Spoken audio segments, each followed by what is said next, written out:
This week's episode is brought to you in part by Adobe Systems, the people who bring you Photoshop, Illustrator, and an entire line of software for web design and video. CDW, for hardware, software, gadgets, and more, CDW has the right technology right now. DLO, makers of the Home Dock Deluxe. Watch your favorite podcast on your TV with the Home Dock Deluxe from DLO. Azo, makers of high-end monitors for creative and moving image professionals. And iStock Photo, the world's preeminent collection of member-generated royalty-free images and digital art. And you guys check. Not me. Hi, everybody. Welcome. We are the Photoshop guys, and welcome to another kind of work-in-progress episode. And it is brought to you by, of course, the National Association of Photoshop Professionals. Well, fine people who bring you Photoshop User Magazine. Wait for it. Wait for it. Wait. And Layers Magazine, the how-to magazine for everything Adobe. And that's all I got. Well, welcome, everybody. My name is Scott Kelby, and joining me are the other Photoshop guys, Mr. Dave Cross. Hey! Welcome back. Hi, Dave. Hi, Matt. Hi, Scott. Hi, And everyone. Matt Kluskowski. Welcome back, everybody. Hi, Matt. Hi. Hi. Hi. Well, we're really glad you're here. In fact, we're shocked that you're here. For those of you who watched last week, you learned that Nobody watched. nobody watched last week. Well, they're not watching this week if they did. Okay, yeah. For those that did watch last week, they're certainly not watching this week. Well, welcome all you new viewers. For those of you who didn't see last week, which was everyone, we're working on our set. I know that's hard to tell from what we're doing, but we're building a brand new, exciting, fabulous set. We've got new branding, new everything. So we're very excited, but we're very behind on it. So for the last 2 or 3 weeks, we've been working on this, and I know it's going to be done sometime in 2007. Maybe not. Who knows? But anyway, so that's why this set looks so professional and good, because it matches the rest of the show. We may never change it because it just fits us so well. True. Hey, a couple things before we get started. Mr. Kluskowski, who is right here to this side. That's me. That's him right there. Hi, camera 2. Hi, camera 2. Matt has got a brand new online training course on mastering layers. And, Yes. And Matt is a master of layers. And so it's a 21-day course, right? Yep. 5 minutes a day. Yep. They got Approximately. Approximately 5 minutes a day, because sometimes Matt goes 4 minutes and 30 seconds. Sometimes he goes 6 minutes and 16 seconds. I get wordy.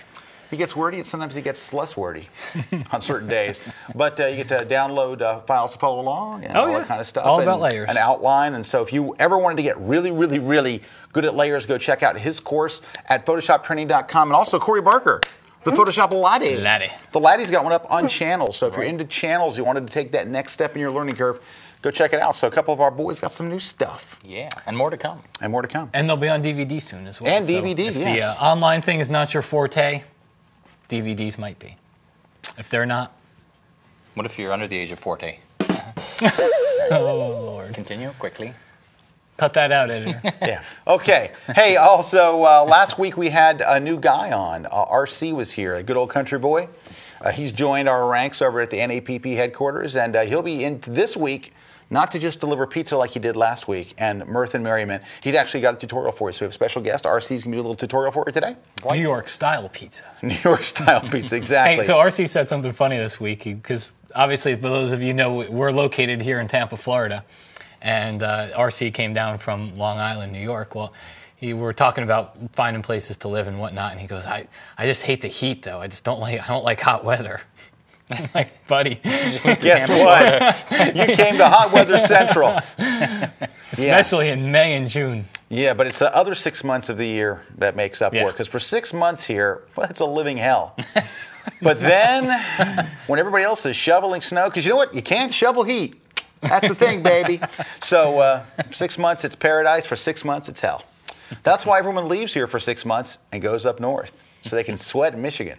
Okay, so I have a tutorial. May I start? Thank God. Please do. I have a tutorial, and it's on Camera Raw CS3. And I have it here. Now, this, what I'm going to show you, will actually work in Camera Raw CS2, but I'm using CS3, so that's what we're going to use. Okay, so here we go. We're in Camera Raw, as you can see here. And I have a photo here that's kind of lame. in many ways. And it's also... Ooh, Eddie Tapp move. Thank you. I just took off my glasses, which is an actual registered trademark of Eddie Tapp. That's $10 in Eddie Tapp's I know, pocket. So there goes $10 for Eddie. Okay, so that's for people who watched last week are chuckling, and everybody else is like, what? Okay, so here is a photo that needs all kinds of work. It's bad photography is number one, and number two is it just needs all kinds of things. So if I was going to try to add some life back into this photo, you might go adjust the exposure a little bit or bring up the blacks, which are really basically the shadows, and bring back a little detail there, and there's quite a bit of detail back. And you might be tempted to use the contrast slider. You might be, but don't, because this contrast slider is a dog. Is there a better way, Scott? Actually, thank you, Matt. There is. No, unfortunately, you're stuck. So right over here, if you click on the little next icon over, it is, well, there's the parametric curve, which is a better way. That's a CS3 only thing. But then there's the point curve, which is in both CS3, and here we'll get it back to the linear. So here's the straight little line curve there. Now, here's the deal. If you wanted to create some more contrast, which I would say this photo needs it in a bad way, you were just a few clicks away. So first, go ahead and click right in the center of the little graph here. Just so one click there. Then let's go up here to this corner, one click here, and over here to this corner, one click there.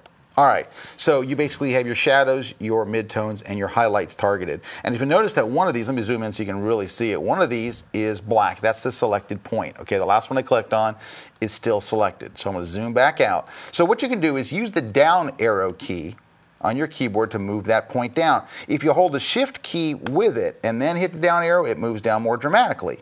So as you can see, the shadows just got a lot more contrast. So now you can go up and click up on the highlights and do the same thing. The up arrow moves it little amounts. Shift up arrow moves it up big amounts to give it a second here to catch up. And you see how the smoke kind of, or the fog, I guess it would be really, not really smoke, there's not a fire there. So the smoke just kind of pumped up there. And the steeper you make this curve, the more contrast your image is going to have. So you might come back down here and just add a little more contrast. And you can see as we really make the curve steeper, and I'm just using the arrow keys to do all of this, how much how much better the image gets. Now, I'll show you what the difference is by making this. If you go and turn off preview, you'll see a before and after of just the changes that we've made in the tone curve palette. Because when you turn off preview, it only shows you the changes that you made in whatever current palette you're in. So the changes I made back here in basic will still be there. This is just turning off this. Watch, here's before and after.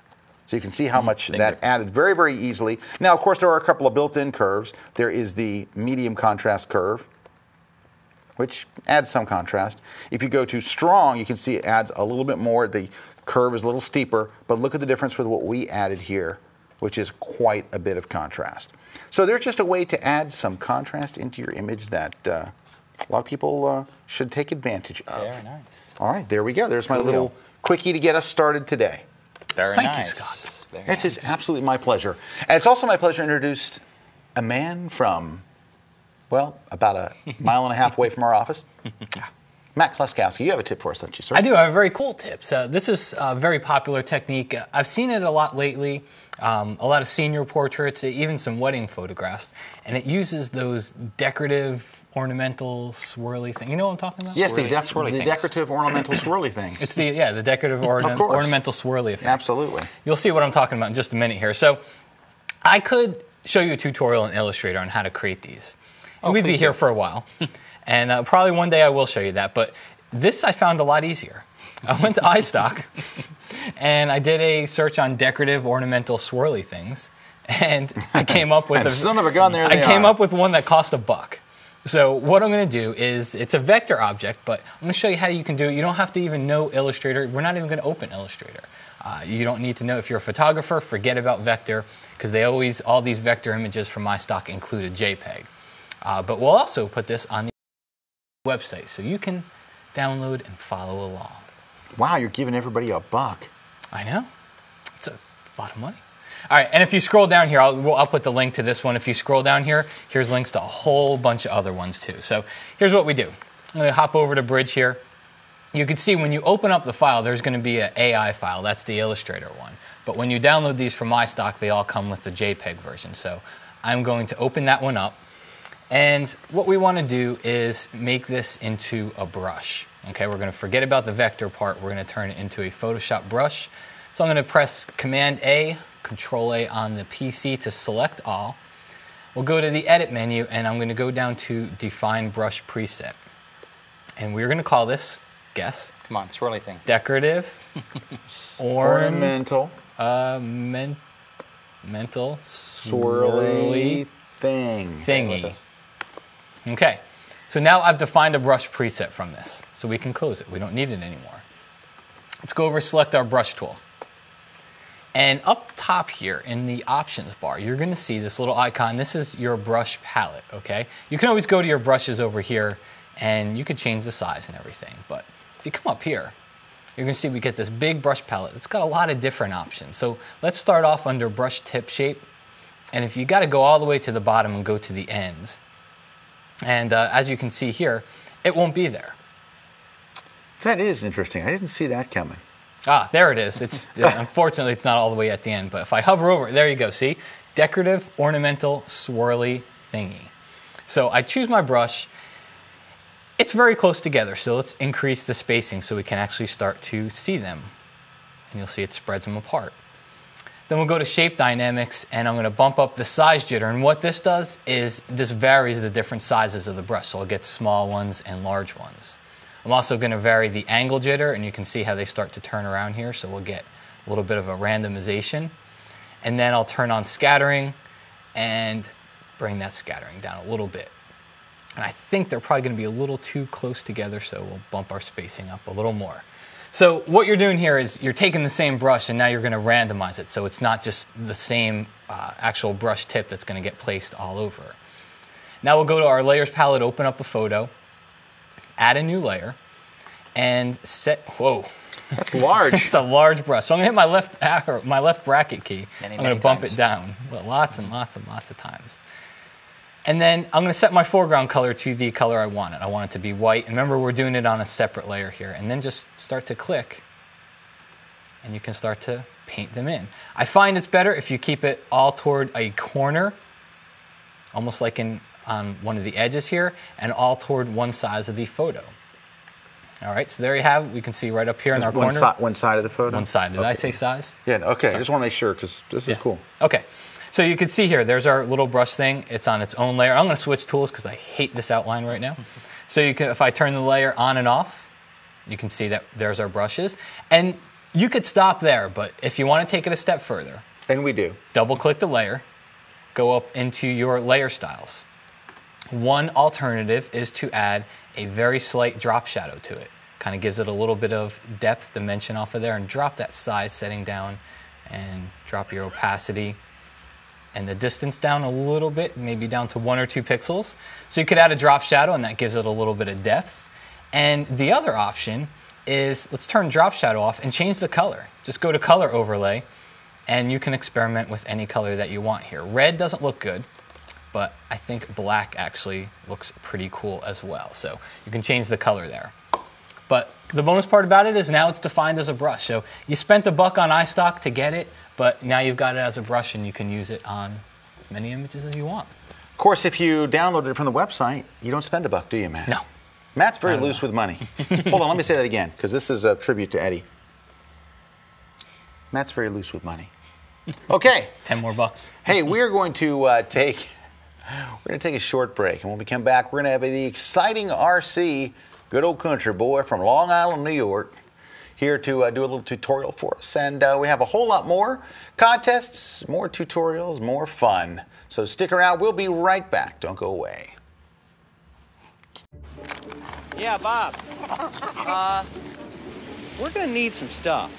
Lots of stuff, actually. I'm going to need 6 notebooks, 3 printers, an office phone system, a wireless network, and software, of course. Need a better way to work? Try the new Adobe Acrobat 8 Professional. Create, combine, and control Adobe PDF documents and collaborate with virtually anyone, anywhere. For the latest in Adobe software, we're there. CDW.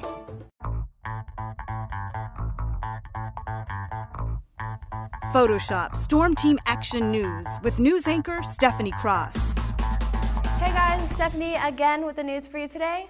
First off, Activist has announced the release of Activist Enhancer plugin 6.0 for Windows and Macintosh, which is now compatible with Photoshop CS3 on Intel Mac and Windows Vista.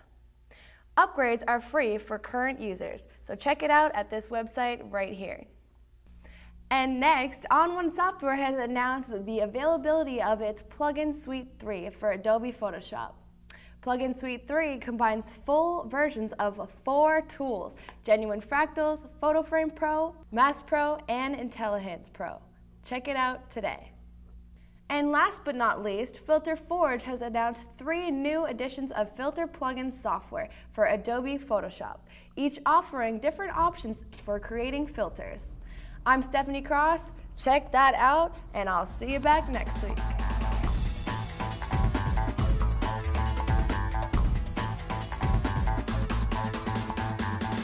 Hey, we are back, and joining us is RC. Now, for those of you who didn't meet RC last week, which is all of you, RC is our new guy. He just started at NAP here like a week or so ago, and we brought him on the show last week, and is like kind of welcome to our world. Get on the show. He brought pizza. He brought pizza last from week the stairs. from the second story. Good job, RC. Thank you. Okay. Anyway, but I told you last week that next week we would have him do a tutorial. Well, guess what? He's going to do a tutorial. It's next week. So what you got for us, RC? Well, I figured I'd spend some time talking a little bit about how to be able to stitch images together. In CS3 Extended, we wind up having the option to be able to take a stack of images and put them together in a video format, almost kind of like a flip book. So for those photographers who actually want to be able to venture into the video world, this is a good thing that we can try to do here. So let's go ahead and actually start that here. Now, what I want to do is, I'll just show you first. If I go in here, I wind up having a series of images. Notice we have just images of a flag. And if I wind up going down in sequence, basically what I did is I just wound up taking a camera and I just pointed at a flag and just shot in burst mode and tried to see how many pictures I can actually take. Now what I want to do is I want to take all of these and I want to be able to create a video out of them. So what I'm going to do is I'll go into Photoshop and I'll click on File and I'll click on Open. Now I'll highlight the first file. If I were to hit Shift and then select the last file and click Open, I'm just going to wind up opening up, I think it's like 34 files. But instead, what I'm going to do is I'm going to click on this checkbox here called Image Sequence. What Image Sequence will let me do is it'll let me take all of these files together and create an actual video file. It'll ask me... I didn't even know that was in here. It'll ask me the frame rate, like how many... Matt, like, hey, where did that come from? sorry, dude. That's all right. Dude, it's been there since version 6. Sorry. So... I never shoot a sequence, apparently. So what'll happen is you'll be able to go into the frame rate. And frame rate is just how many of those pictures we want to be able to show in a second. So I'm going to use 12 frames per second. It's going to keep it relatively slow, and I'll click OK. So now we have the image. And take a look at this. If I come over here under the layers, you'll notice that it actually is a layer with a thumbnail for a video. But even better, if I click on Window and I click on Animation, I can actually use this timeline, hit the spacebar, and show that it's actually running all of this as if it were a video image. So what I'm going to do now is I want to be able to export this. I'll click on File, I'll click on Export, and I'm going to go to Render Video. Now, let's just start small and then work bigger. This is in Photoshop, right? Yes, this is in Okay. this is actually in Photoshop CS3 Extended. Okay. So we'll click on QuickTime Movie. We're going to go ahead and I'm going to change this. I'm going to call this flag-waving. That's a good name. Flash waving. Let's see, and click on Render. Now, I'm actually saving it to a file that I have here that's an output file. So I can click on Render. And what it's going to do is it's going to take all of these things, it's going to stitch them together one by one. It'll export the video, and then it'll, in here, you'll notice that you wind up having a movie file. If I double click on that to start it, notice I click play, and we have a movie.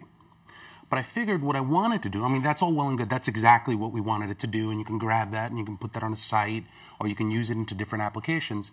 But I figured without any kind of Flash experience, so I'm actually venturing a little bit away from Photoshop, let's take this a step further.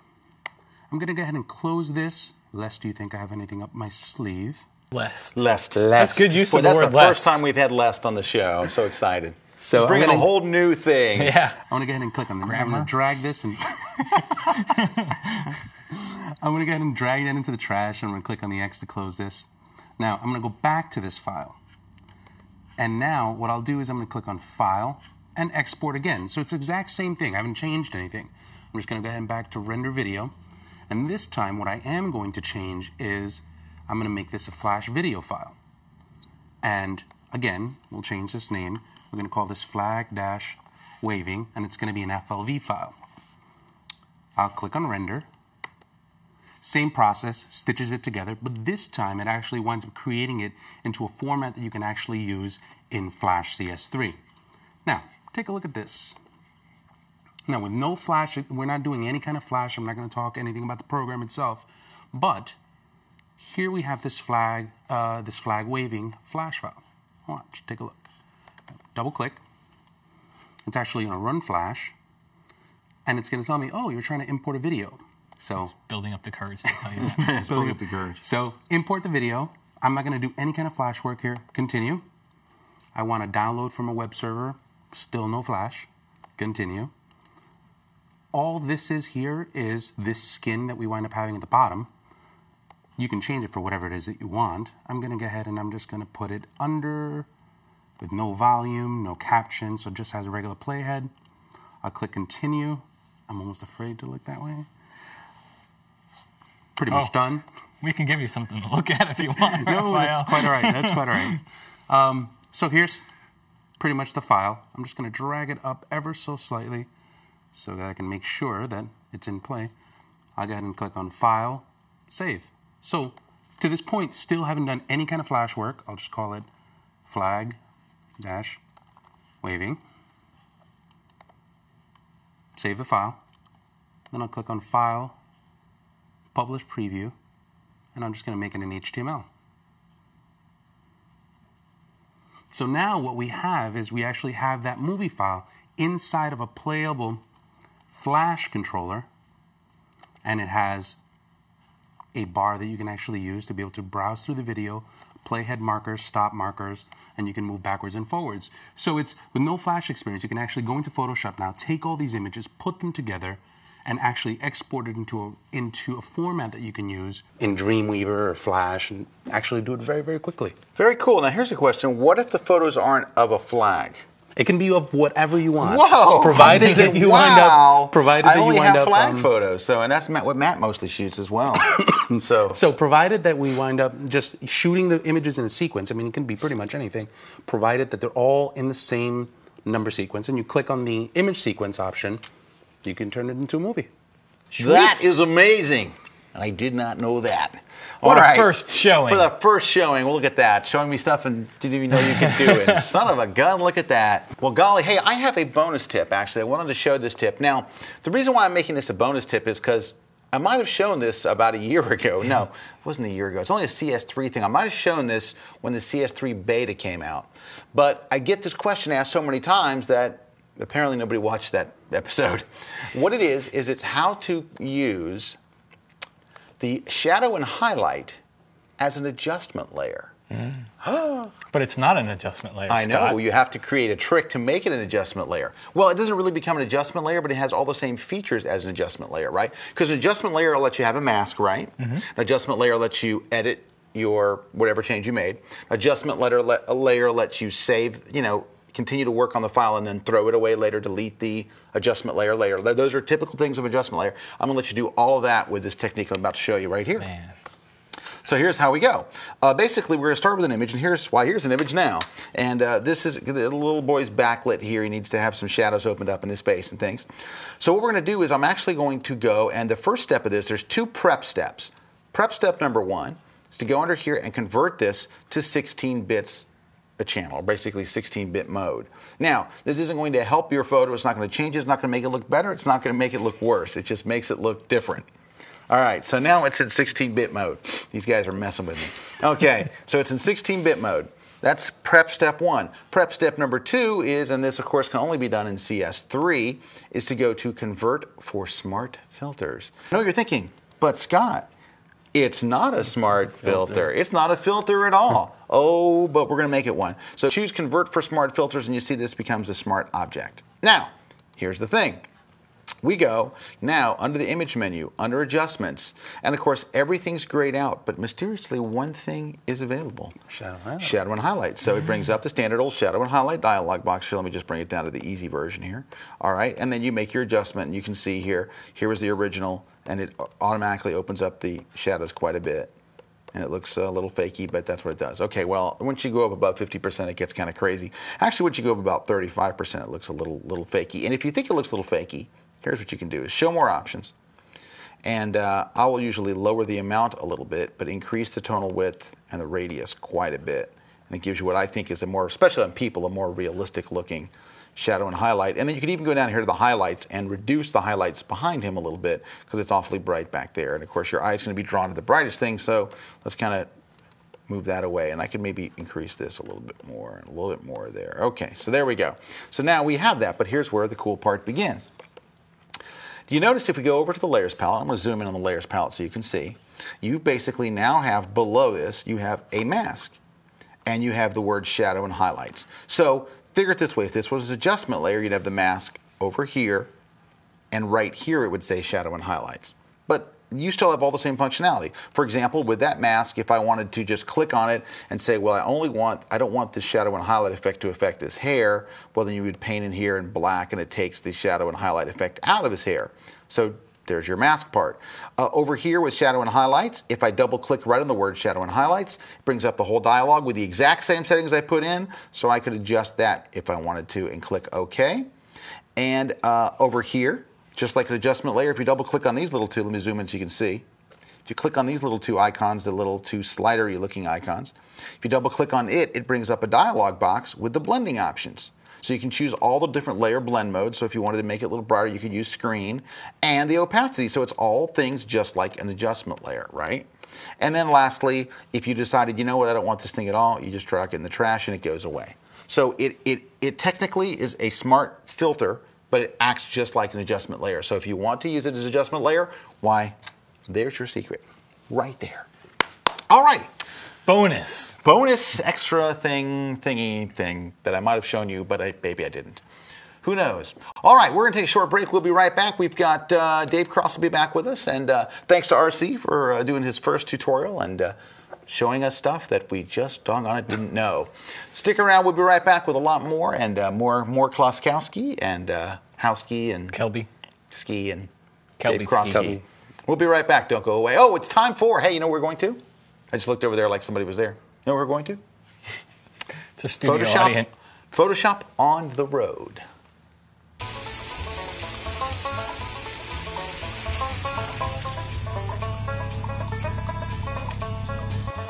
All right, our buddy Ben Wilmore is taking his Photoshop for Photographers tour to Milwaukee, Wisconsin on Wednesday, May 30th, right around the corner, so sign up for that, of course. I'll be going to Atlanta, Georgia on June 1st with my Photoshop Lightroom tour. So if you're into Lightroom, check it out on June 1st. I'll also be going up to New York's Jacob Javits Center, one of my favorite places to teach, on June 7th with the Lightroom tour. Our buddy Matt will be in Banff doing a workshop where you'll be learning Photoshop and photography, going out on a shoot with Matt on June 13th to June 17th. And then also, Dave Cross, our buddy, will be in Acadia National Park, one of the coolest places to shoot in the Northeast, on October 17th through October 21st.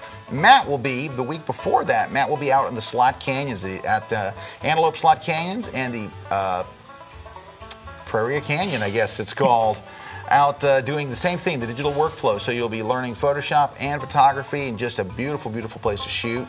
Very, very cool. That's part of the GAPW workshops, the Great American Photographic Workshops. You can check those out at gapweb.com.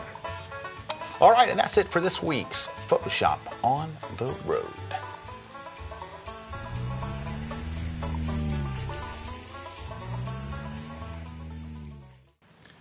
We are back, and I'm Scott Kelby, Dave Cross, Maddie, Hi, Kay, and we're back. We're going to start off by doing something cool.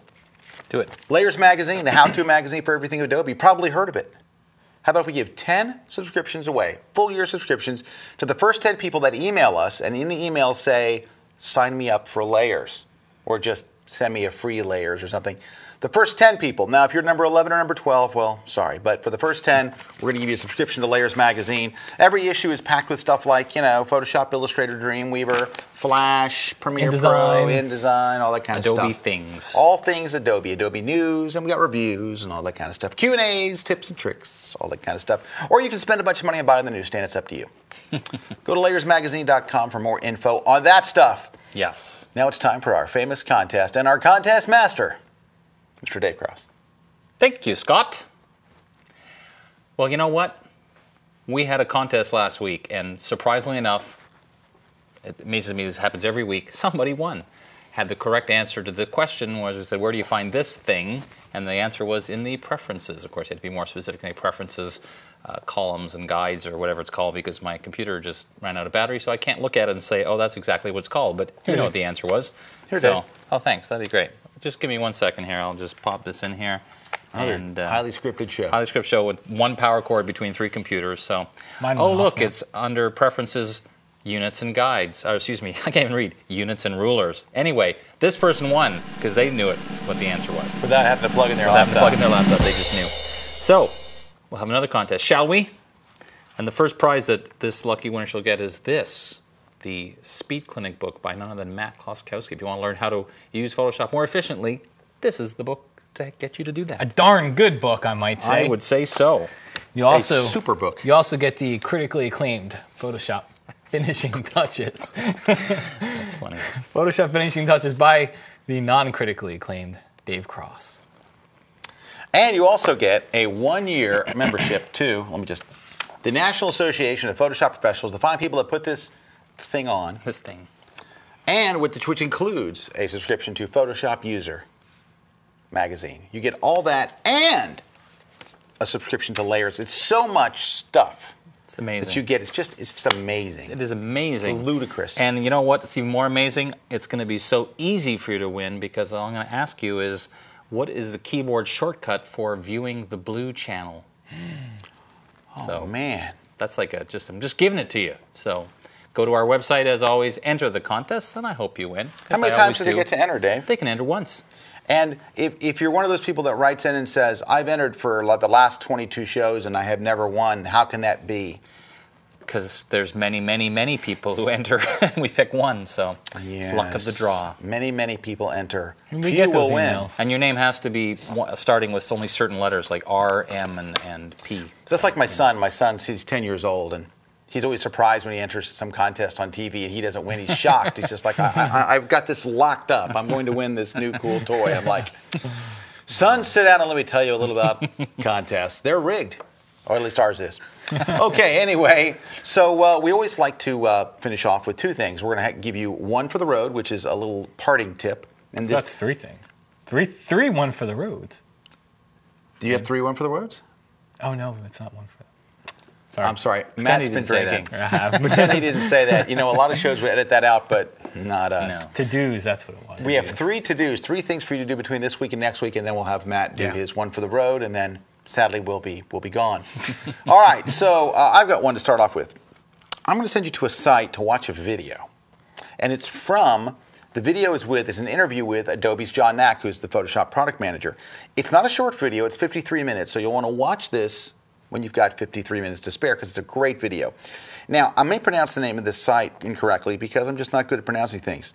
It looks like it's the Scobalizer site. Is it? Do you think it's Scobalizer? Scobalizer? Scobalizer? Scobalizer, yeah. All right. Scobalizer. It's spelled SCOBLEIZER.com. And if you go there and go to the search field and type in Knack, N-A-C-K, it will bring you up a list of another number of videos he's done on Adobe products, but there's an interview with John Knack. If you want to learn the new stuff in CS3, very, very good video. Definitely worth checking out. at Scobalizer. Right. In fact, John Knack's blog has links to his interview and a bunch of other Illustrator and he's got all that on there. So yeah. You didn't get to either way. Have the power back.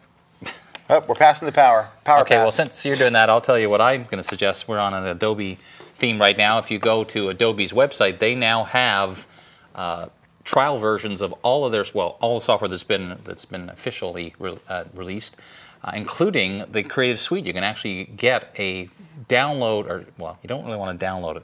There is a trial version of the entire Creative Suite, but if you pay $9.99, you can get a disc sent to you that's actually a 30-day tryout of the complete premium collection of all the Creative Suite products. So check them out.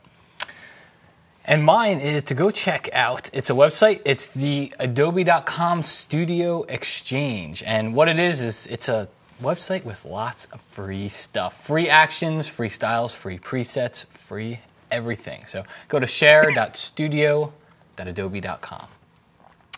Amazing.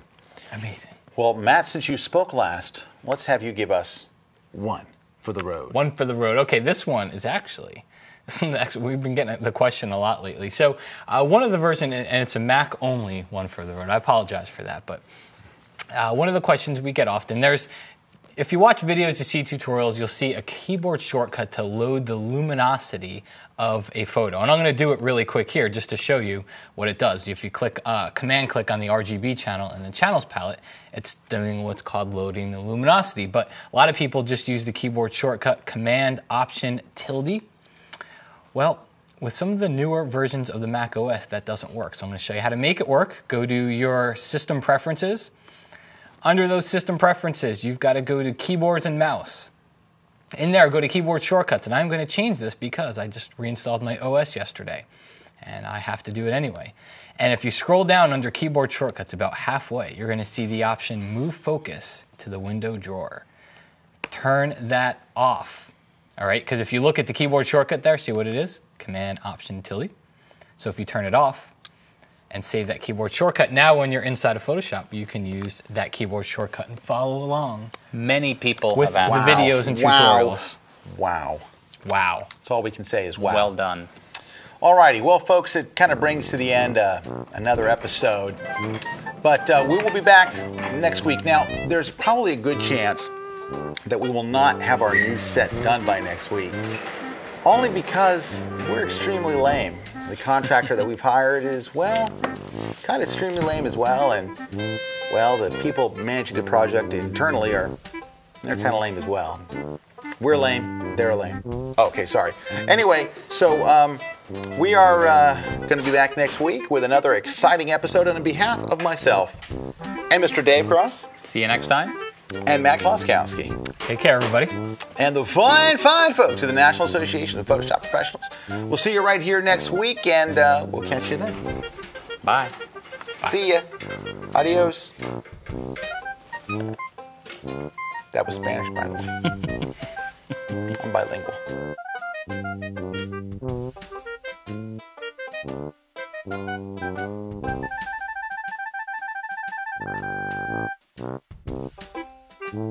And Intelligence Pro. Check it out today. Check it out. What's it all about? Check it out. What's it all about? Check it out. What's it all about? I need to stop doing stupid things like this because it's going to use it against me.